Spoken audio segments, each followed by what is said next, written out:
जय हिंद दोस्तों, मैं निधि बेन चौहान। आज हम करेंगे क्लास 10th का 13.2 का क्वेश्चन नंबर 1। इसमें बोला गया है एक घन पदार्थ ये 1 सेंटीमीटर त्रिज्या धरावता अर्धगोलक के ऊपर, देखो ये एक घन पदार्थ है, ठीक है। वो 1 सेंटीमीटर की त्रिज्या के अर्धगोला है, 1 सेंटीमीटर त्रिज्या का यहाँ पे अर्धगोला है। उसके ऊपर उतनी ही त्रिज्या वाला शंकु रखा गया है। शंकु की ऊंचाई वो उसकी त्रिज्या के जितनी ही है, यानी कि ये ऊंचाई जो है वो शंकु की त्रिज्या के ही बराबर है। तो इस घन पदार्थ का घनफल पाई के गुणित में हमें फाइंड करना है, ठीक है। यानी कि पाई के टेबल में हमें इसको फाइंड करना है। तो चलिए शुरू करते हैं। शंकु और अर्ध गोले की त्रिज्या यहाँ पर सेम ही बोली गई है, ठीक है। शंकु और अर्धगोले की त्रिज्या सेम ही है, यानी कि 1 सेंटीमीटर, ठीक है।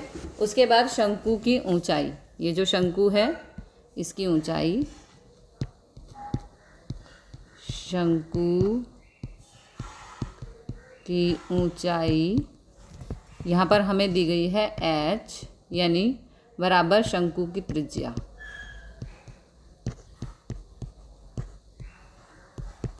तो शंकु की त्रिज्या कितनी है? 1 सेंटीमीटर। देखिए इसमें दिया भी गया है शंकु की ऊंचाई यानी उसकी त्रिज्या के जितनी ही है, ठीक है। देखो शंकु की ऊंचाई उसकी त्रिज्या के बराबर ही है। तो शंकु की ऊंचाई h यहाँ पे हो जाएगी शंकु की त्रिज्या के बराबर, यानी कि 1 और 1, ठीक है।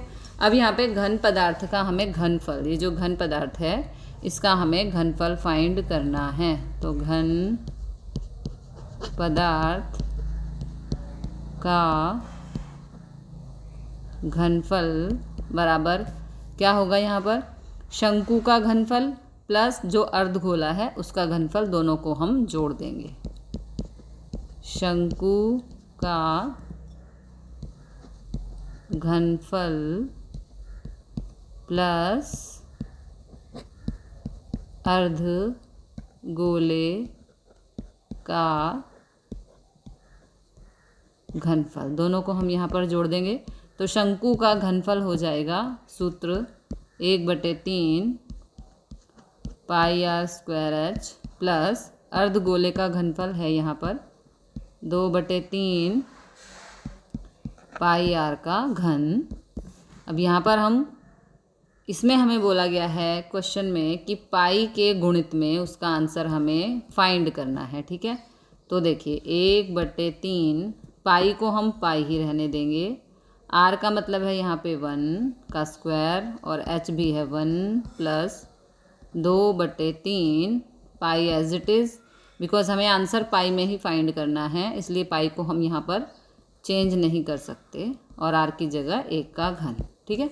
अब यहाँ पे देखिए 1 का वर्ग करेंगे तो 1 ही हो जाएगा, तो 1 गुणा 1 1 ही होगा, ख़त्म हो गया, ठीक है। यहाँ पे 1 का घन 1 ही होगा, तो इसलिए उसको हम सॉल्व नहीं करेंगे, यहीं पे वो ख़त्म हो जाएगा, ठीक है।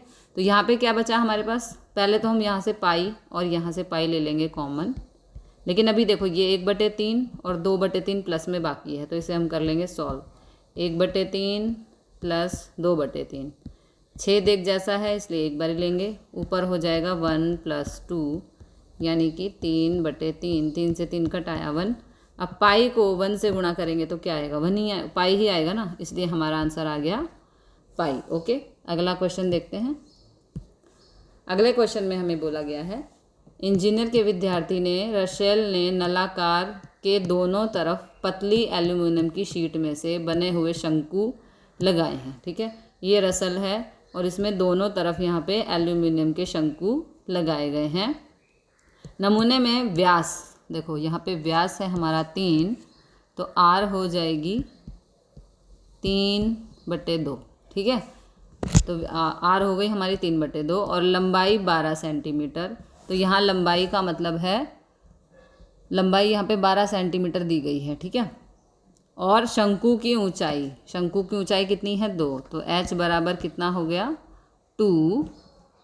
और तीसरी चीज़ हमें क्या दी गई है? रसेल ने बनाए हुए नमूनों को कितनी हवा आएगी, जो ये नमूना बनाया है उसमें कितनी हवा यहाँ पर आ सकती है, ये हमें फाइंड करना है। तो चलिए शुरू करते हैं। अब नलाकार की ऊंचाई, जो ये नलाकार है, ये जो नलाकार देखो यहाँ से लेके यहाँ तक नलाकार है, तो हम पहले यहाँ पे फाइंड करेंगे नलाकार की ऊंचाई। क्या हो जाएगी? कुल ऊंचाई में से माइनस कर देंगे 2 शंकु की ऊंचाई, क्योंकि यहाँ भी शंकु है और यहाँ भी शंकु है, तो इसलिए 2 शंकु हो गए, तो 2 शंकु की ऊंचाई। ठीक है, पूरी लंबाई में से हम जो ये 2 शंकु हैं इनकी ऊंचाई को माइनस कर देंगे, तो हमारी कुल ऊंचाई किसकी आ जाएगी? नलाकार की ऊंचाई। तो कुल ऊंचाई कितनी है यहाँ पर? कुल ऊंचाई है 12, ये रही। ठीक है, तो 12, ये देखो यहाँ पर भी दिया हुआ है, कुल ऊंचाई है 12 और इसमें से माइनस कर देंगे 2 गुणा 2, क्योंकि 2 शंकु है और देखो यहाँ पे शंकु की ऊंचाई 2 और यहाँ पे भी शंकु की ऊंचाई 2, तो यहाँ पे 2 हो जाएगा।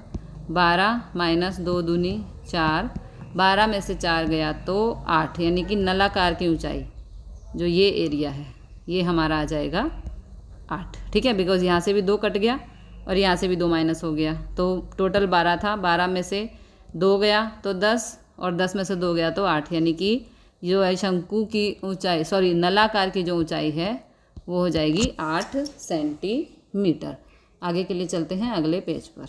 तो हमने यहाँ पे नलाकार की ऊंचाई भी निकाल ली। अब कह रहे हैं कि जो नमूने में कितनी हवा आ सकती है उसका हमें घनफल फाइंड करना है। ठीक है, तो पूरे नमूने का घनफल हम ले लेंगे।